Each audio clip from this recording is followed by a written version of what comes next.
Have your firm at your fingertips, anytime, anywhere. With LawPay, you can track time at court, invoice from the airport, and get paid while you sleep. Plus, when you sign up by November 30th, you'll enjoy 12 months of no monthly fee. Learn more at lawpay.com/DCBar. Welcome to Brief Encounters. My name is Robin Earnest, and I chair the steering committee for the criminal law and individual rights community of the DC Bar. I am honored to present this impressive panel of attorneys to you today. All experts in diversity and inclusion, they will discuss the profound importance of the National Bar Association Women in the Law Division's recent report on the state of Black women in the law. The report is a revolutionary national study of Black women's views and experiences across all legal sectors. Here to moderate a discussion that will unpack it all is Grace Speights. Grace is a partner at Morgan Lewis, where, among her many responsibilities, she co-leads the firm's Mobilizing for Equality Task Force. In addition to her practice there, Grace chairs the George Washington University's Board of Trustees. Thank you, Grace, for joining us, for moderating this important discussion, and now for introducing the other panelists. Thank you, Robin.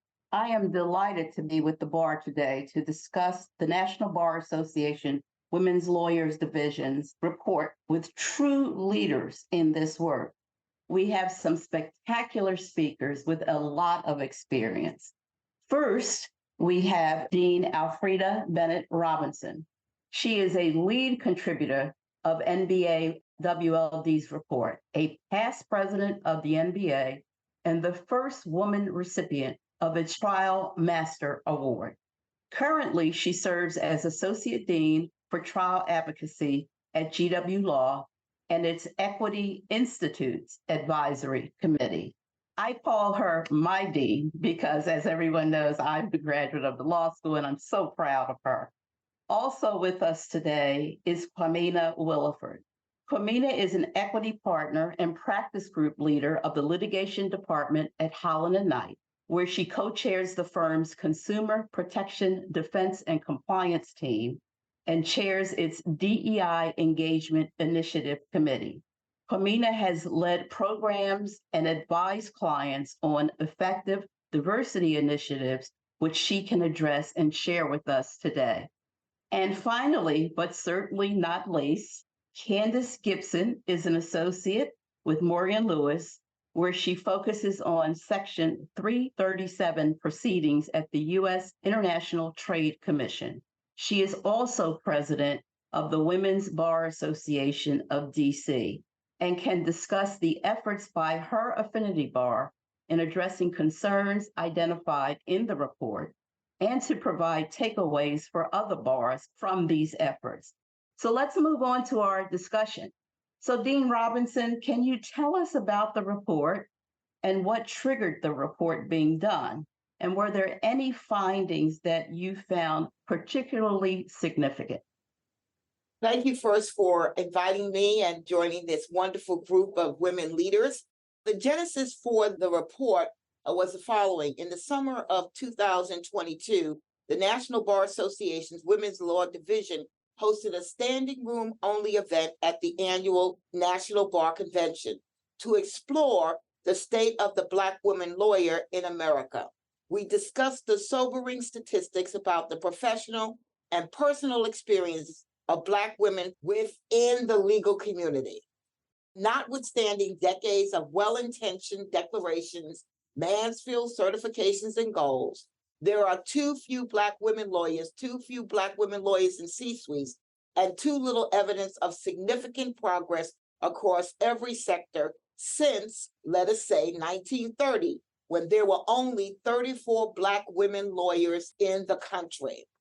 Growth has been sluggish in the legal industry, with strides being made only in the summer associate and associate levels.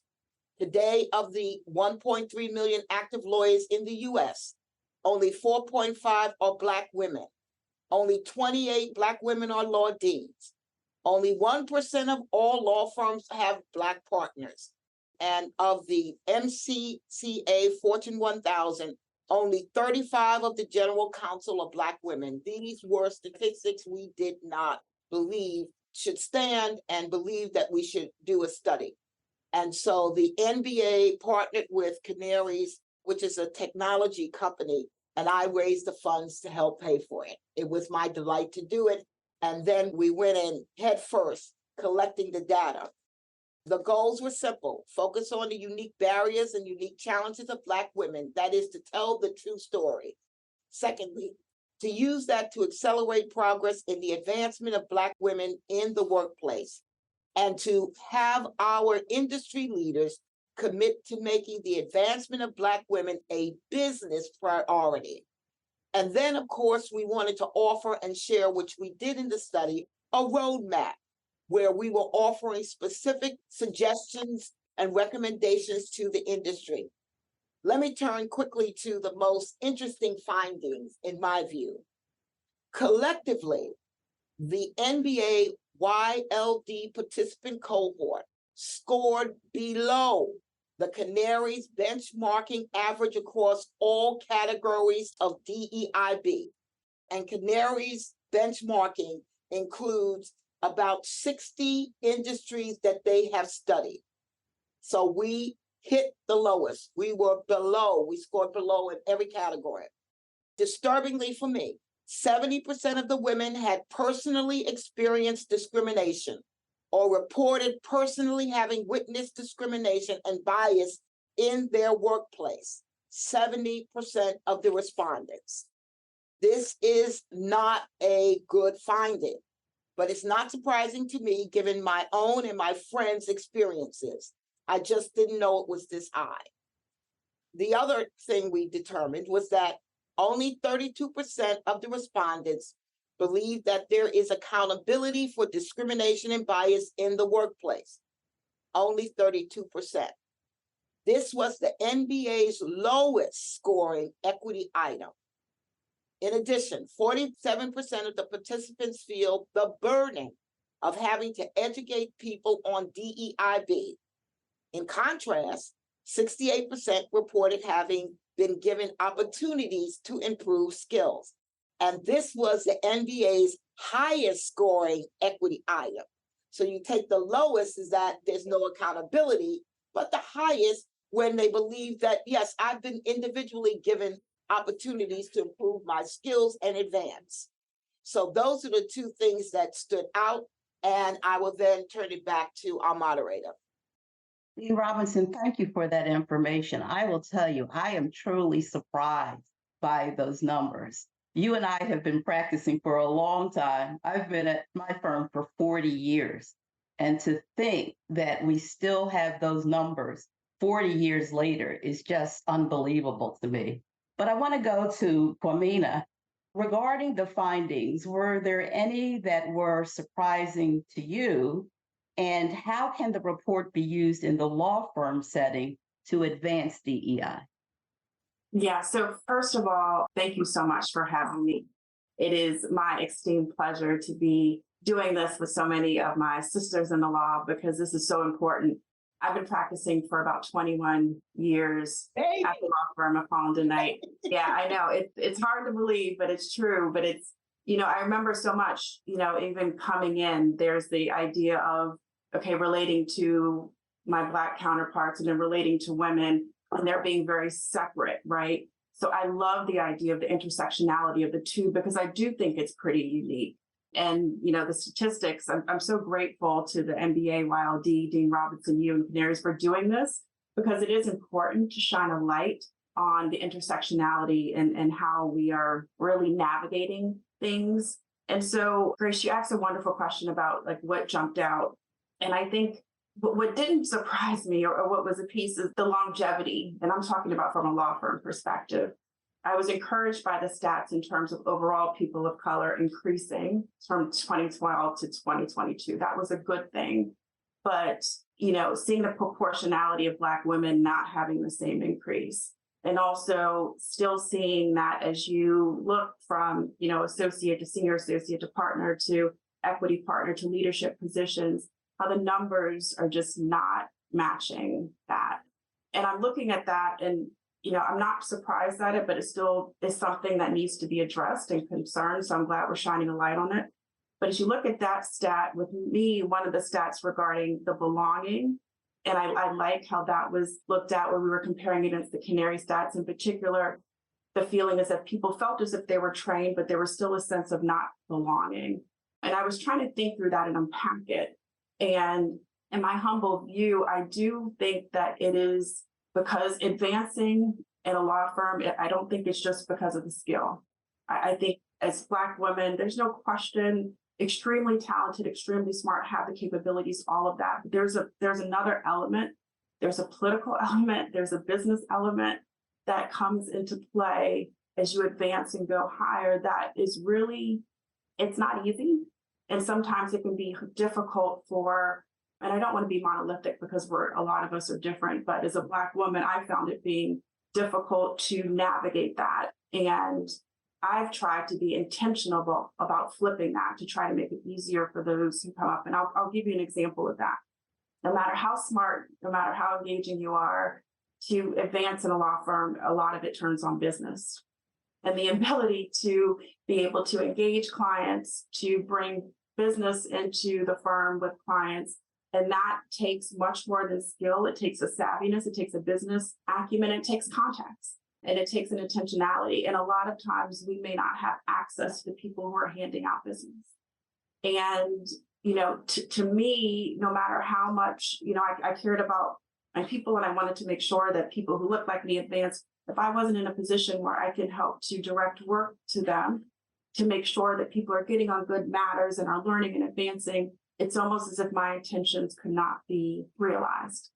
And so with that in mind, I was chair of the MBA commercial law section where we had a conference that was specifically tied to clients who are looking to diversify their outside counsel ranks. And we're being intentional about wanting diverse teams and realizing that that can create and be good for, advancing what they're looking to do. And it was really put a spark in me in terms of what I thought was important. And that is the recognition that a lot of companies appreciate that diverse teams can help lead to better results or a more robust results for them. So I kind of took that mantra within my firm and started with what we call kind of the D&I client engagement initiative, which is at Holland & Knight for years, we've had a commitment to diversity, equity, inclusion. I mean, it's been very important for years, but kind of taking that, owning it, and then speaking to clients about it in terms of being proud about what we are and speaking to clients who we knew wanted diverse teams. And then internally, me educating and talking to my colleagues and saying, look, you have these amazing contacts. Your clients are asking for diverse teams. Let's meet that.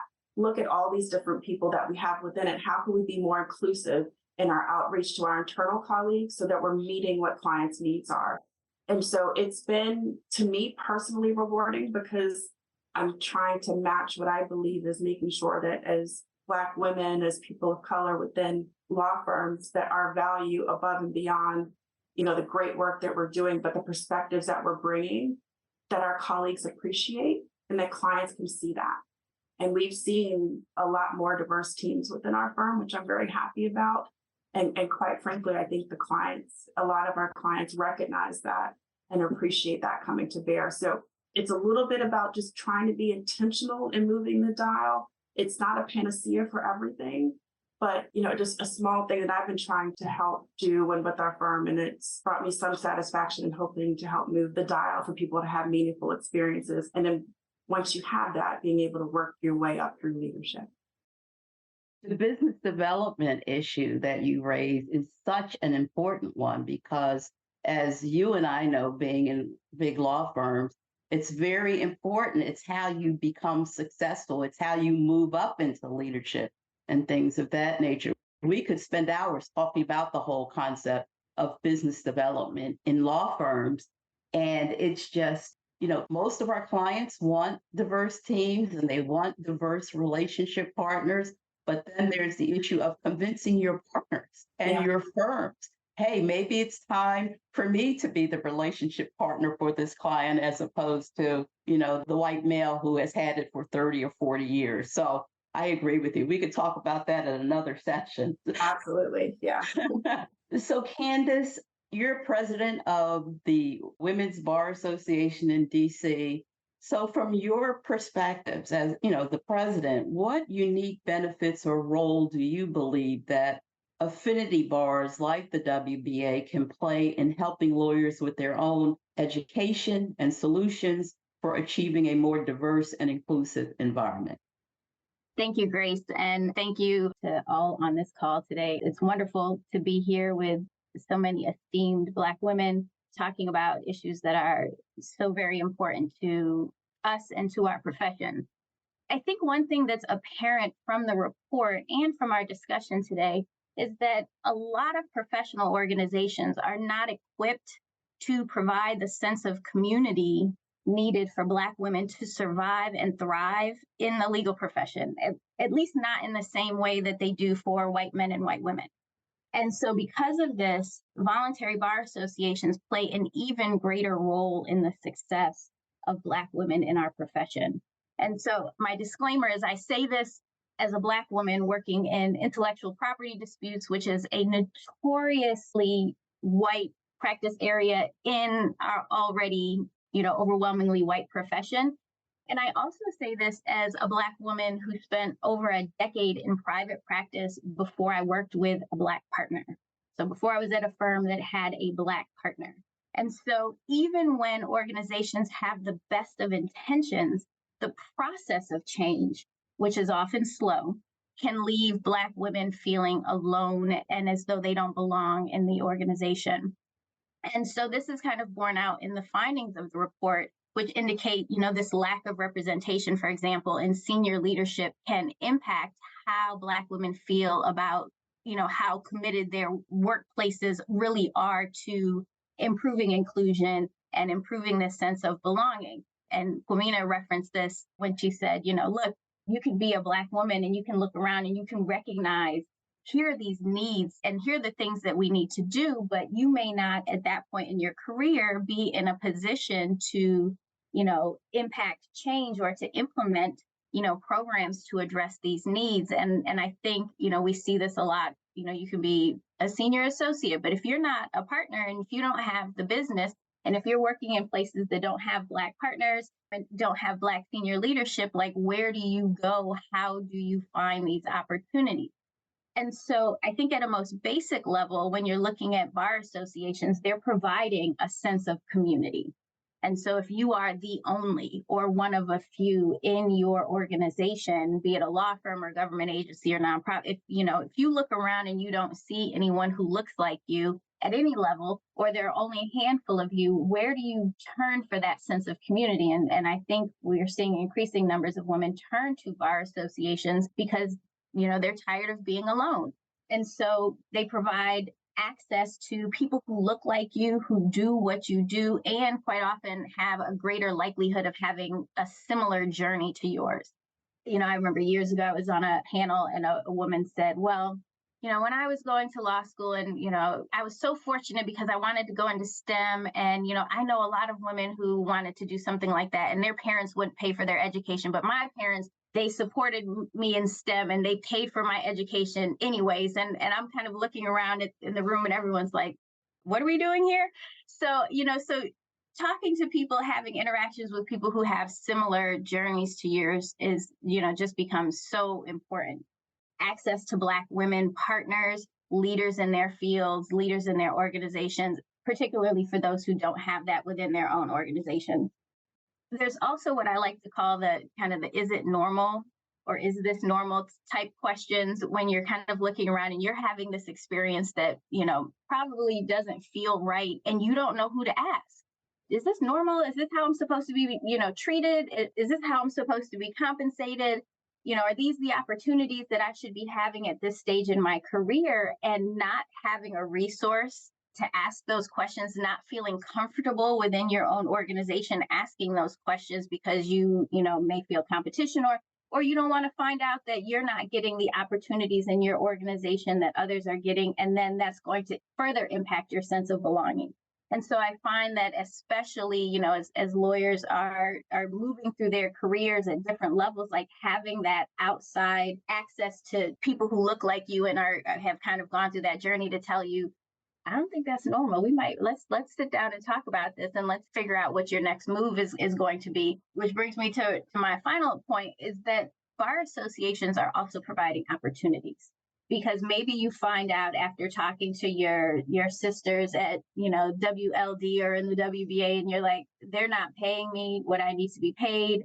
I was having a conversation with a woman of color lawyer a couple months ago, and she said she was working at an organization and found out she was making less money than someone's assistant as a practicing attorney. And she just assumed that she was being paid fairly for her work because I'm a lawyer, and of course they would pay me fairly. These are the conversations we need to have. And once we find out, like, oh, this is not the best organization for me, what are my opportunities? What are my options? And where are my sisters working? Where are the places that are going to support me? And so I don't find myself in this situation, 6 months from now. And so I find that bar associations are also kind of this community of where to go and where are you going to be treated well, and what is your experience there? And even if you've not been there, what should I be looking for when I'm making these moves? And this is just, these are conversations that don't, naturally occur in legal organizations, or maybe they occur, but they're not occurring with always the best of intentions behind them. And so I think when we look at how we support Black women, we can't discount the value and the importance of bar associations, because, again, I am encouraged by the fact that law firms and organizations are looking at their DEIB programs and how do we revamp them and how do we reach out to these communities that are being left behind. But as that process occurs, we still need to make sure that we're supporting Black women, until that day comes where the organizations have kind of caught up to the rest of us. Thanks, Candace. And I know we're getting close to time, so I'm going to go back to Dean Robinson. What added value might this report's first-time focus on Black women lawyers alone bring to a firm or organization's efforts toward increasing its diversity and inclusivity?